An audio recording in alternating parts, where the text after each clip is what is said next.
Isang nangungurentay-unong hit index na hapon sa inyong lahat, mga ka-Alpha Adventure Farms. This is JC De Guzman at kamusta naman ang init, ang alinsangan sa inyong lugar? Hindi na kita tatanungin kung ikaw ay taga Baguio dahil ikaw ay komportable malamang sa klima dyan. Pero dito sa amin na nasa labas ng Baguio, sa lugar namin, kung hindi nasa 40, nasa 41 ang heat index at hindi pa ito ang pinakamaalinsangan sa buong Tarlac province. Meron pang mga municipality dito ang nagpo 41, 42, 43 degrees ang heat index, no?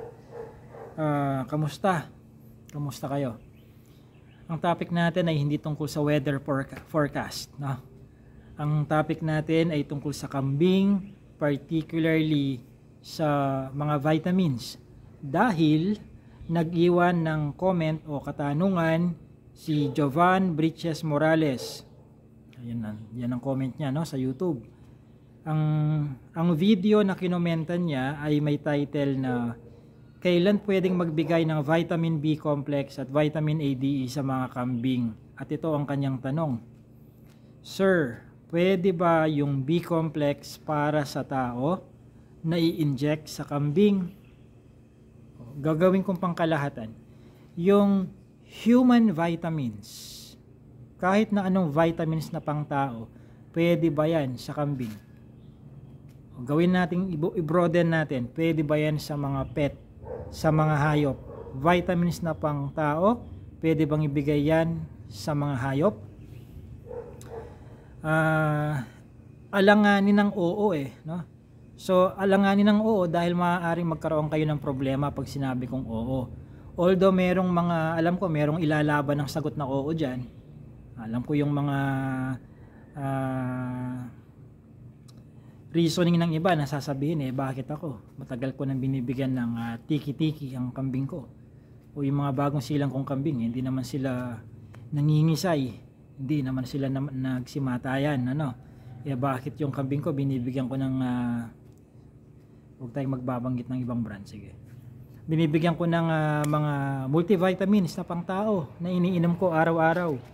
Buhay pa rin naman ang mga kambing ko. Okay, sige. Buhay pa naman. Ang habol natin dito ay hindi naman yung kung mamamatay, mangingisay ang kambing. Ang habol natin dito ay yung mga side effect na maaaring hindi ikamatay ora-orada ng ating kambing, kundi maaaring magkaproblema ang isang organ muna at magiging gradual yung mga problema, internal problems na may encounter ng ating alagang kambing, no? Jovan, gagawin kong pangkalahatan hindi lang tungkol sa B complex, no? Kasi mayroong mga vitamins sa pangtao na iron, na vitamin D, multivitamins, hindi lang B complex, no? Vitamin C. Ayon dun sa nung mga panahon na pinag-aaralan ko pa itong topic na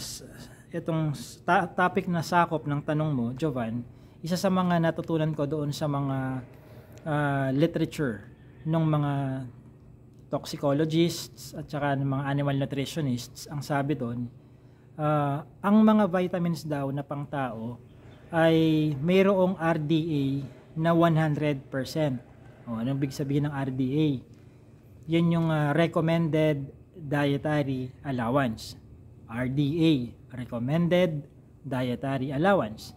Yung mga human vitamins, bitaminang pangtao, ay mayroong 100% na recommended dietary allowance. Now, yung mga vitamins na panghayop, usually ang kanilang RDA, hindi naman lahat o palagi, usually ay nasa 20% lang yan. Bakit naman ganun kababa? Bakit hindi ipinantay sa RDA ng vitamins na pantao yung RDA ng vitamins na panghayop, pangkambing? Itong dahilan daw dyan dun sa aking pag-aaral. Yung kasing feeds, commercial feeds ng mga alaga nating hayop, mapakambing yan, manok, or any livestock animal, ay sapat na yung pangangailangan nilang multivitamins and minerals na nandun sa kanilang commercial feeds. Nandun na. no? Nakakalkula na, computed na, kaya naibigay na sa kanila. Ngayon, yung mga supplements, vitamins na panghayop, yun nga, supplementary na lang sila, no? Kung sakaling magkaroon ng deficiency, no? Halimbawa, nagko-commercial feeds nga ang yung kambing, pero imbes na ganitong gramo ang ibibigay relatibo sa kanyang timbang at edad, ay binawasan mo halimbawa ng 50%. Well, natural, kukulangin yung kanyang RDA or Recommended Dietary Allowance na nakukuha niya sa vitamins and minerals na nandun sa feeds dahil tinapisan mo nga ng 50%. So, magsisilabasan ngayon yung mga clinical symptoms ng deficiency sa ganitong vitamins. Halimbawa, deficiency sa copper, naglalagasan ng kanyang balahibo sa kanyang tail, no? Ano pa? Basta mga clinical symptoms ng mga vitamin deficiency nagsilabasan. Magbibigay ka nga naman ngayon ng mga supplements ng mga vitamins na pangkambing ayon sa recommendation ng isang animal technician, ng veterinary, animal nutritionists, etc.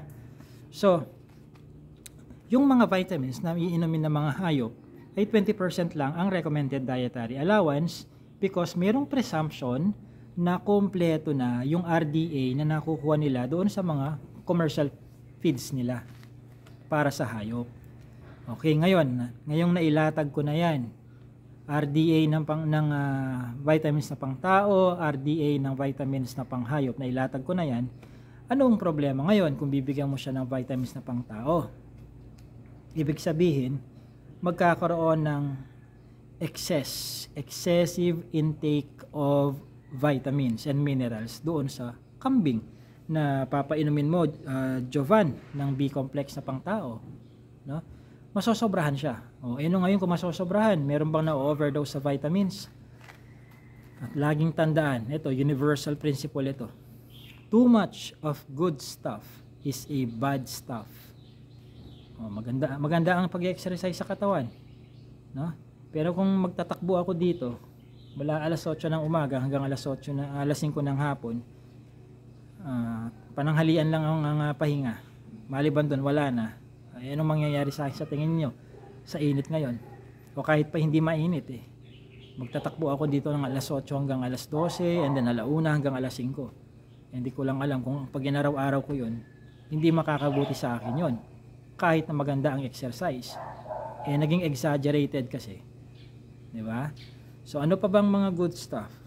Pagkain. Maganda ang pagkain sa katawan ng tao. Pero kung halimbawang kumakain ka na bawat almusal, pananghalian, hapunan, sa bawat kain mo ay nakaka-1 kilong bigas ka. 1 kilong bigas na isinaing mo. Kanin. Bawat kain yan. So sa maghapon nakaka-3 kilo ka. Hindi normal yata yun. No? So magkakaroon ka ng excess carbohydrate intake pagka ganun. So too much of good stuff is a bad stuff. Abono. Subukan mong labis ang abono na ilalagay mo sa mais. No? Halimbawa, kalahating kilong abono ang binuhos mo doon sa 3 to 4 inches mula doon sa stalk ng mais. Tingnan lang natin kung hindi maburn yan. No? 1 kilo. Gawin mo pang 1 kilo. No? Maganda ang abono pero pag labis, sobra-sobra, nakakasama. Same thing with vitamins. No? Hindi po pwedeng maging dahilan yung walang overdose sa vitamins. Okay, pagpalagay na nating sinasadya mo na sobra-sobra vitamins at walang nangyayaring masama. Hindi sila namamatay, di nangingisay,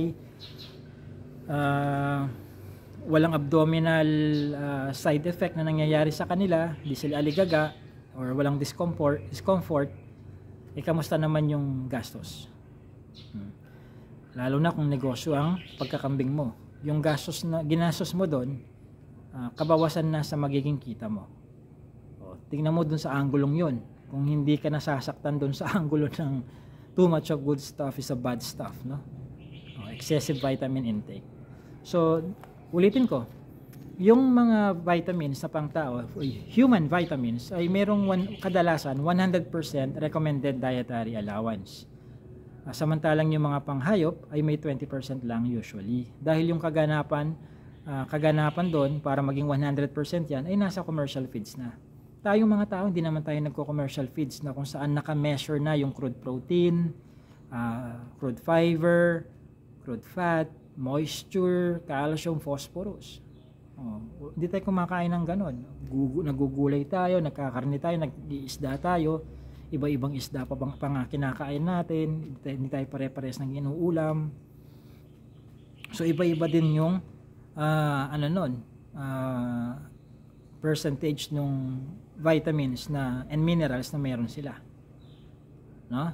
So kung magpapa-vitamins kayo, make sure Jovan Bridges Morales, vitamins na pang kambing na, no? Kung ano yung hayop na i-injectan mo, kailangan specifically yung vitamins na yun pang sa hayop na yon. Kasi kung may vitamin B complex ka, pang manok pala siya, ibibigay mo sa kambing mo, tapos ang dahilan mo, pares namang hayop ang manok at kambing. Pares nga naman silang hayop, pero hindi sila pares ng body structure. Monogastric ang manok. 4 ang partition ng stomach naman ng kambing. Ruminant kasi yan. Kailangan eksakto para doon sa species na yon. No? So ang sagot ko dito, sa tanong mo, Jovan, pwede ba yung B-complex para sa tao na inject sa kambing? Hindi ko nire-recommend. Dahil baka hindi tugma yung RDA ng vitamins sa pangtao doon sa kailangan ng kambing mo. Okay? Gawin natin scientific ang reason bakit. Halimbawa, lumampas ng labis-labis yung vitamin D doon sa vitamin na pangtao na ibinibigay mo sa kambing mo. Alam nyo ba na kapag sumobra ang vitamin D intake ng kambing, nagkakaroon yan ng excess intake din, excess generation ng phosphorus at ng calcium. At kapag sumobra ang calcium at phosphorus sa katawan ng kambing natin or anumang pet, maaaring magkaroon yan ng sakit sa kidney o kaya sa puso. No? Hindi yan ayon sa akin. Ayon yan sa mga toxicologists at saka animal nutritionists. So, ayaw nating mangyari yun. No? Yun ang sinasabi ko. No? Lalo na sa video na kinomentan mo, Jovan, ang topic ko ay vitamin A, D, E at B complex sa mga kambing. So, take note mo yun. Pag lumampas pa yung vitamin D na ibinibigay mo sa kambing mo, beyond dun sa kailangan lang nila, magkakasakit yan sa kidney kaya sa puso or both. Among other organs. Ibig sabihin, may iba pang organ ang pwedeng tamaan, hindi lang yung dalawang yan. Ano pa? Yung mga vitamins na pangtao na mataas ang level ng iron, maaring magkaroon ng complication din sa mga internal organs kapag sobra-sobra yung iron intake ng ating kambing. No? B complex, no? Pansinin niyo kapag nagte-take kayo ng vitamin B complex, yung pangtao either in liquid form or capsule or tablet. Pag umihi kayo, yellow ang ihi natin. Ibig sabihin nun, yung hindi kailangan na vitamin B complex, whether B3 yan, B12, B9, or B7, B5, ilalabas lang ng katawan natin yan sa ihi. Kasi hindi na niya kailangan yun Ibig sabihin, nagtatapon tayo ng vitamins kasi hindi na kailangan ng katawan natin. Same thing with goats, no? Ako, nasubukan ko na yan. No? Napansin ko yan. No? So, pansinin nyo ito. Sa mga feeds na pang manok, no? Although kambing ang topic natin, sa mga feeds na pang manok, yung calcium level ng feeds ng manok, week 1, 2, 3, 4, 5, 6, 7, from week 1 to 7, yung calcium niya nasa 0.9 to 1.1% lang. No? Tapos, from week 8 hanggang 20, nagiging 0.75 to 0.85%. Tapos, pagdating ng week 21 onward, nagiging 3.8 hanggang 4.2%. So, sukat na sukat talaga siya. Naka-measure. No? Pwede yun kasi formulated na Hindi kagaya natin ng mga tao, hindi naman tayo mga astronaut, yung kinakain natin nakapakete na. No? ano pa, phosphorus, no? Yung pangmanok, yung phosphorus niya from week 1 to 7, hindi, week 1 to 20, naka 0.55% lang. Week 21 onward na feeds, dun pa lang siya naging 0.65%. Kaunti lang ang dinagdag.